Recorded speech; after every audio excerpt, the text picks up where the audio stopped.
Well, hello, and welcome back to Become a Calm Mama. And I thought since it's the beginning of the school year, I might talk a little bit about this thing that's been going around on TikTok and Instagram called Venmo Moms. And essentially, a Venmo mom is someone who isn't really interested in being a volunteer, like a hands-on volunteer with their kids' school or team or whatever it is, and that they want to just send money and support the programs or whatever it is. Like, I'm just going to Venmo you. And the woman who wrote it, her TikTok handle is Neil Family Chaos. And why she brought it up is because she was talking about how she feels judged by other parents who volunteer a lot. And when she just sends cash, she feels bad. And, she posted this little thing and she's like, I don't really want to do any of those things. I don't want to be on the PTA or the PFA, and I don't want to be room mom and team mom. I don't want to do any of that. And she says she feels really stressed when they start asking for volunteers. And she's like, oh my God, they're judging me, but I don't want to do it. I don't want to come in. I don't want to set up. It, kind of created a little bit of like a viral sensation for her. And, there were a lot of comments in there about how people were like, yeah, cool. Like, that's me. And, a lot of support for her. And I loved that. I was just like, no, for sure. We don't want anyone to feel judged or criticized or whatever. And like some of the comments were like, as a room mom, I love Venmo moms. And it's like, as a PTA and room mom, we appreciate the send money moms. There's a place for everyone. And then a lot of people were like, me too, me too, me too. And it made me really think about how there are so many ways to be a mom, and that we all have certain capacities and certain amounts of energy. And some of us don't have money, and we don't have time, and we feel bad. Some of us can't be Venmo moms. We don't have cash and we don't have time because we're working to get some cash for our own family. And it made me really think about how often as a mom, it's so easy to compare yourself to other moms and to judge yourself or think that other people are judging you. Most of the time when we think someone's judging us, it's probably because we have some judgment about it. We have some discomfort. I love that this mom just kind of came right out and she's like, this is me, and I'm not going to be ashamed. I love that because now she's owning her own story and she's owning her own reality and being okay with her as a mom. And that is so, so, so important, that you recognize that you're doing your best, that you're doing what is right for your family, or what works for your kids or you or your finances or your time or your energy. No one knows what's going on in your life necessarily, and you don't owe anybody an explanation. You don't have to explain, well, I have a sick parent, or I have a neurodivergent child, or I have an ill child, or I'm going through a divorce, or, I just got laid off, like my husband got laid off, whatever. You don't have to justify your reason for saying no. Can you imagine just letting your no be no? No, thank you. I'm not interested. I'm not available. I'm not open to volunteering this year. That's not going to work for me. And just being okay. This is one of the things we have to work on with our own kids, right? Being able to Mom, can I have more TV time? And just say, no, that doesn't work. And let them have their feelings about it. Let them have their thoughts about it without trying to remind them, well, TV's bad for your brain and you watched TV yesterday. And we sort of over explain and try to help other people feel good about our decision. And we want to get their approval and get their permission to say no, or justify our no by saying, oh no, I don't volunteer, but I'm a Venmo mom. That's fine. You can say whatever you want, but you just don't have to, you don't owe it. You just don't. You can just be you and be okay with you. Now, I had a couple thoughts about volunteering in general and what the good, bad, and ugly about it. Because one thing I've thought about a lot is that there's a lot of unpaid labor in mom world, of course, right? Either I'm paying with time, I'm paying with money, or I'm paying with both in order to get programs and things off the ground for our kids. And there's a couple ways to think about that. Like one, maybe we don't need to be doing all this stuff for our kids. Maybe our kids don't need, a special snack bag treat thing after every single game. Maybe they don't need a bunch of donuts and, licorice ropes and whatever after playing a soccer game for 40 minutes. Maybe the snack mom thing isn't even necessary. What are we doing? Your kids often will go an hour without eating anything. Sure, if they're playing soccer, you might want to have some water bottles or some rehydration, maybe a little bite of orange or two. But do they need a big, huge bag of fruit and all of this stuff when they've been playing a game for 22 minutes and then there's a 10-minute break? It's like some of the stuff that everyone is expected to do might not be necessary. We may be over parenting as a society and then creating too much work for ourselves. Really, is it necessary, right? Are these events necessary? So that's something to just take a step back, maybe in a community or in a group, or be the courageous one and be like, hey, I know we always do the snack, but it's not really necessary. I've heard tons of moms complain after their kid has played for 50 minutes, in a little soccer game, getting 2 donuts, a Powerade, and a Nutter Butter package to take home or whatever. And they don't want their kid having a bunch of junk at 10:30 in the morning. I'm not even saying you shouldn't give your kids junk. I'm just saying it might not be necessary. And so you could suggest to the team that maybe we don't need to do it. Maybe we can all just bring our own snacks like we do for everything else in life, right? So that unpaid labor that is happening, sometimes it is created because of unrealistic needs or unnecessary needs, things that we don't need to be doing. And then of course, what if it is necessary? And then just recognizing that, it's not really fair for people to be expected, like moms to be expected, or whoever the stay-at-home parent is, or the primary parent, to be giving all of their time and energy and capacity to the school. It's no, that's a huge sacrifice. And sure, it's recognized, but we don't need to feel bad if we don't want to do it. You can also give yourself some acknowledgement if you do it of no, this actually isn't that great. It's not cool that we've built a society that is dependent on the unpaid labor of parents, right? And maybe we can think differently as a society of how we want to support our children. And maybe all the Venmo moms would like to all of us be Venmo moms and be like, can we just hire somebody? We don't want to do this. So there's a couple thoughts I had about why do we do it in the first place? Is it necessary? And then maybe can we outsource it or think about doing these things in a different way? Then, as I've already talked about, don't judge yourself. If you don't want to do it, don't do it. Who cares? Leave it. You don't need to feel ashamed of yourself. You don't need to worry about other people judging you. You're good enough, exactly as you are. The other thing I kind of want to talk about, and this is going to be a weird take, because I kind of want to share how much I got out of volunteering when my kids were in elementary school. Not so much cutting up, peeling a bunch of cuties before at 7:30 in the morning on a Saturday. No, I did not grow as a person because I peeled cuties. But I was really active in my children's elementary school in they called it Parent Faculty Association, the PFA. Ours in particular was called Captains. And it stood for something like Collaborative Alliance of Parents, Teachers, and Students. I was involved. I started out kind of as the first year, I didn't want to do anything. I didn't know anything. I didn't know anybody. It was my kid entered school. And I don't remember if we had a room parent or what happened, but I just noticed that other classes were doing cool stuff. And I was like, well, I want my kid to do cool stuff, particularly this one stone soup, little Thanksgiving festival. My kids' class didn't do it, and I don't remember why, but then the next year I was like, oh, I want to make sure my kid does the stone soup thing. So I became a room parent.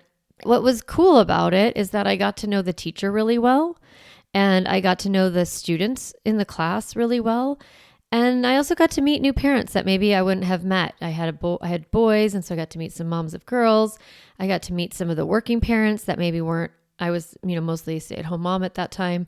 So I got to meet some of the working parents and like connect with them and see how they wanted to contribute and how to support the school or like be Venmo moms, whatever. Like I just got to meet a lot of people that maybe I wouldn't have met it before. And I enjoyed that aspect of it.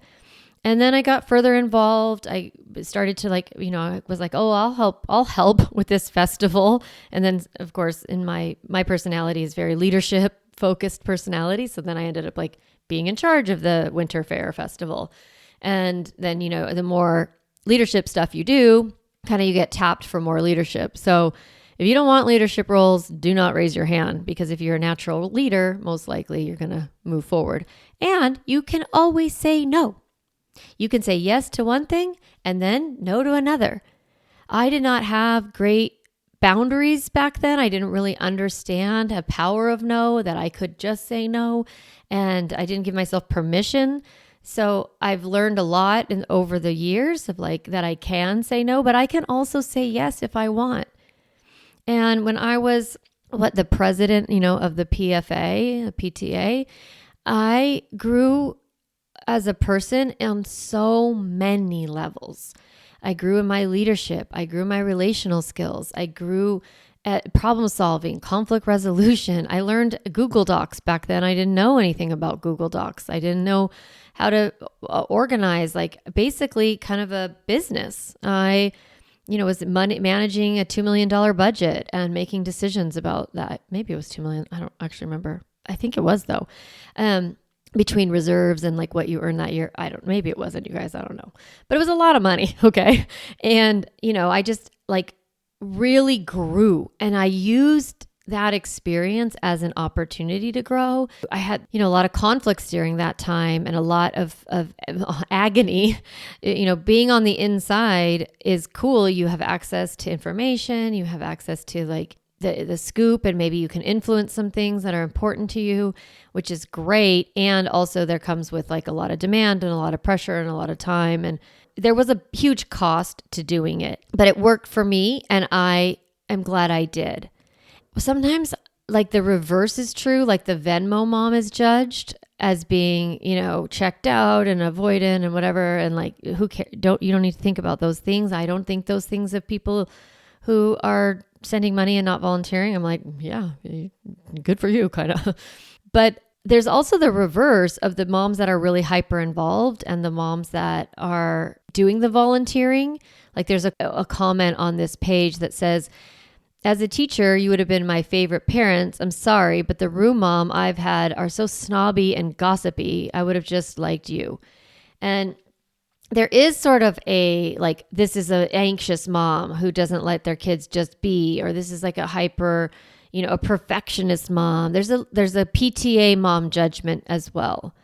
I would love to encourage you to not buy into any one particular stereotype and find your own voice and your own choice and do what you want to do. And if you want to be involved in school, it doesn't necessarily mean that you're like hyper controlling or anxious or whatever. You might just really be a little bit bored and restless as a homemaker. You might want a challenge. You might really want to be involved or meet new people, be challenged in new ways. And that's great. So I did say, the good, the bad, and the ugly of volunteering. So some of the good is the growth opportunities. Some of the bad is like the cost of time and, energy focused on it.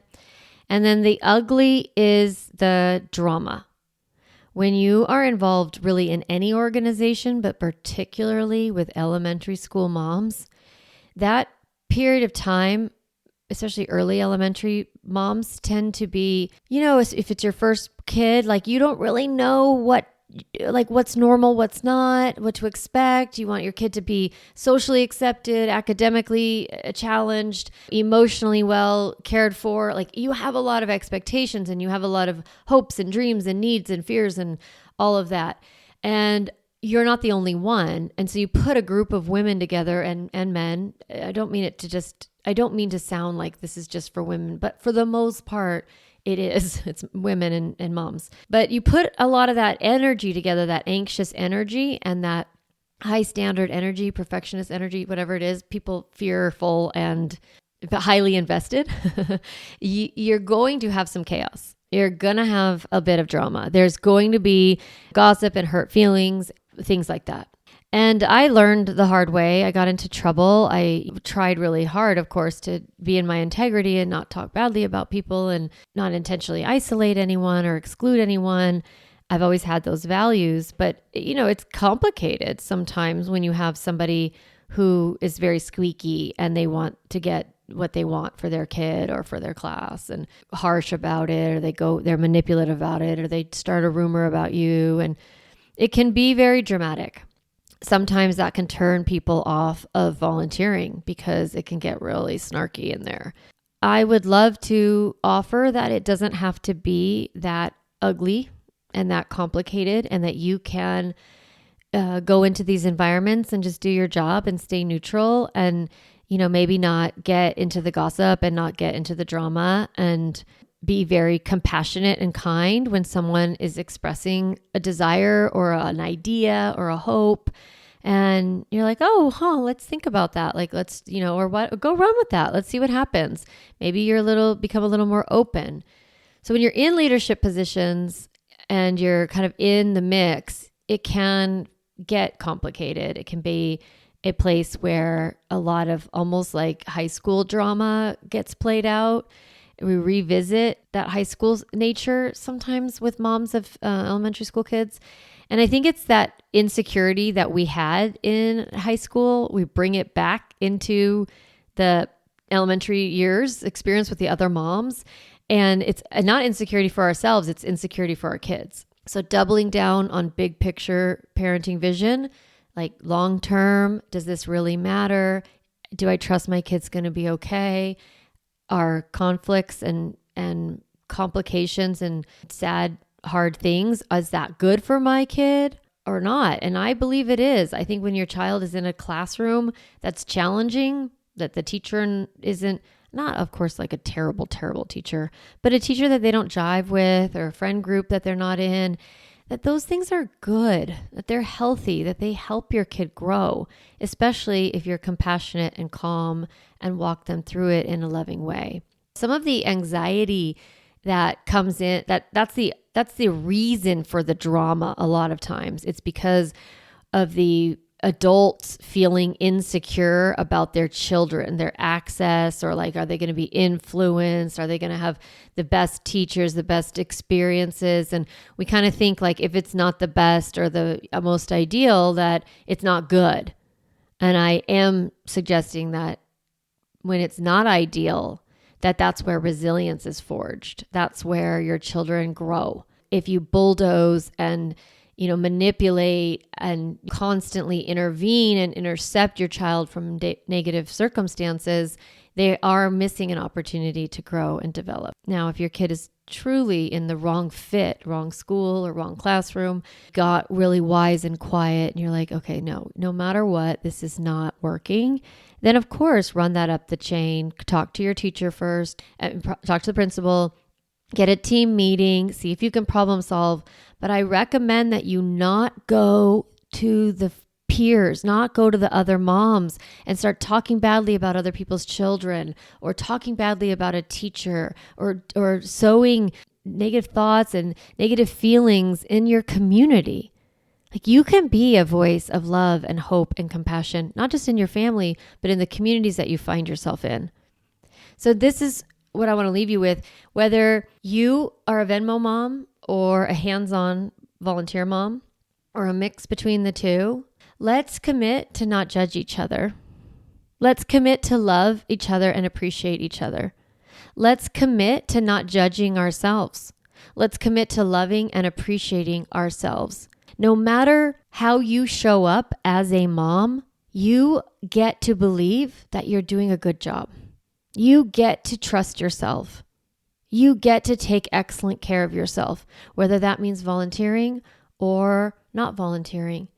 You have the permission to show up as the mom that you want to be, and you get to create what that looks like. You get to try things, and if they don't work, you get to stop doing them. You get to quit things. You get to say yes, and you get to say no. You get to change your mind. And that's what I want to leave you with. You get to be you in whatever way you show up as a mom. As long as you're not yelling at your kids. Ha ha ha. Just teasing. If you are and you need support, you want to become a calm mama at a deeper level, of course, reach out to me and we can talk about working together. And I can tell you about the Calm Mama Club. I can tell you about my one-on-one private program and get you resourced and get you into deeper and deeper levels of self-love, self-appreciation, and positive mindset. All right. I hope you have a great week, and I'm really wishing you a wonderful, wonderful school year as everything starts to kick off. All right. I will talk to you next time. Hey, mama, if you enjoyed this podcast episode, I want to encourage you to do two things. The first is go to my website, calmmamacoaching.com, and get a copy of the Stop Yelling cheat sheet. You'll get a step-by-step breakdown of the most important tool I teach, which is the pause break. And you'll also get 40 ideas to reset your body and balance your nervous system so you don't have to yell at your kids. You can get a copy of that, again, at my website, calmmamacoaching.com/stop yelling. The other thing I'd love for you to do is go to Apple Podcasts and rate and review this podcast so that other moms can discover empowering and helpful, practical parenting strategies, just like you did today. Thanks so much for listening to the podcast. It means a lot to be in your ear every week and to support you on your parenting journey.